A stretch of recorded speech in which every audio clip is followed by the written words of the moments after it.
అయితే ఇప్పుడు పరకామణి సేవలు అంటే మనం వేసే డబ్బుల్లో కొద్ది చోరీ జరిగిందని వార్తలు వస్తున్నాయి. వార్తలు విన్నారా? ఏమంటే నీతిమంతుడు పాలన చేస్తే ఎట్లా ఉంటుంది, అవినీతి పరులు ఎలా పాలన చేస్తే ఎట్లా ఉంటుంది అనేది మనకు తెలిసిపోతుంది కదా. నిజాయితీ గల వాళ్ళు చేస్తే నిజాయితీగానే ఉంటుంది అంతా. లోపల స్వార్థం పెట్టుకుని చేసేవాళ్ళు ఎట్లా ఉంటుందండి, అది అట్లాగే ఉంటుంది. దాని గురించి ఆశ్చర్యపడే అవసరం లేదు. స్వామివారి డబ్బు కదా, భయం లేదంటారు వాళ్ళకి, స్వామివారు చూస్తున్నారన్న ఇది కూడా లేదా? అధికారం అంతా మన దగ్గర ఉంది. అధికారం మన దగ్గర ఉన్నప్పుడు ఏమైనా చేయగలుగుతారు. అది మంచిగా ఉపయోగిస్తే బాగుంటుంది. ఇంకా ఈ రకంగా స్వార్థానికి ఉపయోగించుకుని మనం ఏం చేస్తామండి. ఎప్పుడు అంతిమంగా న్యాయమే గెలుస్తుంది, నిజాయితీనే కరెక్ట్గా ఉంటుంది. చోరీ జరుగుతుందనేది మీన్స్ ఈక్వల్గా సెక్యూరిటీ. బట్ మన ఒక దేవస్థానము ఒక స్ట్రాంగ్నెస్ ఉండాలి అని అంటే మనము పీపుల్స్కి ఇలాంటి చోరీ జరగకుండా చూసుకోవడం అనేది ఇంపార్టెంట్. ఈవెన్ దో నేను వేస్తున్నాను, స్వామివారికి వేయిస్తున్నా, రేపన్న రోజు వేస్తున్నానా, వెయ్యాలా వేయకూడదా అనేది డౌట్ నాకు వస్తుంది. ఎవరో తింటున్నారు, స్వామివారికి వెళ్ళట్లేదు. స్కానింగ్ అనేది టెక్నాలజీ వాడుకొని చేస్తే బాగుంటుంది అనేది నా అభిప్రాయం. చేసిన వాళ్ళు వెనక కొంతమంది దేవుడి భయం లేదంటే అలా వాళ్ళకి చూపించాలండి. అందరికీ ఉంటుంది, రేపన్న రోజు ఎల్లుండన్న రోజు పనిష్ చేస్తారు. Every one should be punish some day.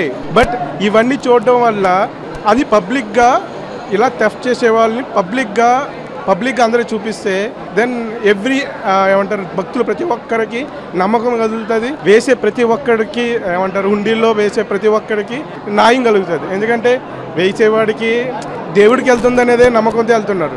Theft చేసేటోళ్ళు వాళ్ళ దగ్గరికి వెళ్తుందంటే వాళ్ళకి న్యాయం జరగదు అనేది నా ఒపీనియన్.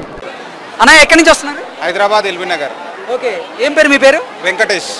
పరకామణి సేవకు సంబంధించి గత ప్రభుత్వ హయాంలో ఒక అధికారి భక్తులు భగవంతుని మీద భక్తి శ్రద్ధలతో భగవంతునికి సమర్పించినటువంటి ముడుపులు కానీ కానుకలు కానీ ఆయన లూటీ చేసే ప్రయత్నం చేసినట్లుగా కొన్ని వీడియోలు బయటకు వచ్చాయి కదా, అది చూసిన వెంటనే ఏమనిపించింది? అది చూసిన వెంటనే భక్తుల మనోభావాలు దెబ్బతింటున్నవి. ఎంతో దూరం నుంచి కష్టపడి వెంకటేశ్వర స్వామి వారికి కానుకలు సమర్పించడానికి వస్తే ఇలాంటి అధికారులు కానుకలను దుర్వినియోగం చేస్తున్నారు. వాళ్ళ మీద ఏమంటే చర్య తీసుకోవాలని ఈఓ గారిని కోరుతున్నాం. మొక్కుల్లో గతంలో చోరీ జరిగింది, కొంతమంది ఇక్కడ అధికారులు కొంతమంది చేతువాటం చూపించిన వార్తలు వస్తున్నాయి. ఒక భక్తురాలుగా శ్రీవారి ఆలయంలో అలా జరగడం ఎంతవరకు కరెక్ట్ అంటారు? శ్రీవారి ఆలయంలో అయితే తప్పు కరెక్ట్ కాదు. నా ఒపీనియన్ అయితే కరెక్ట్ కాదండి. అలా ఎంతో పవిత్రంగా వేస్తుంటారు చాలా మంది. అలాంటి డబ్బుని వాళ్ళు పక్కదారి పట్టించారంటే స్వామి మీద భయం లేదా ఏమనుకోవాలి చేసిన వాళ్ళే? అది ఎవరి మనసుకి సంబంధించిందండి. మనస్ఫూర్తిగా అయితే అది చేయకూడదు. నా ఒపీనియన్ అయితే అదండి. ఓం నమో వెంకటేశాయ.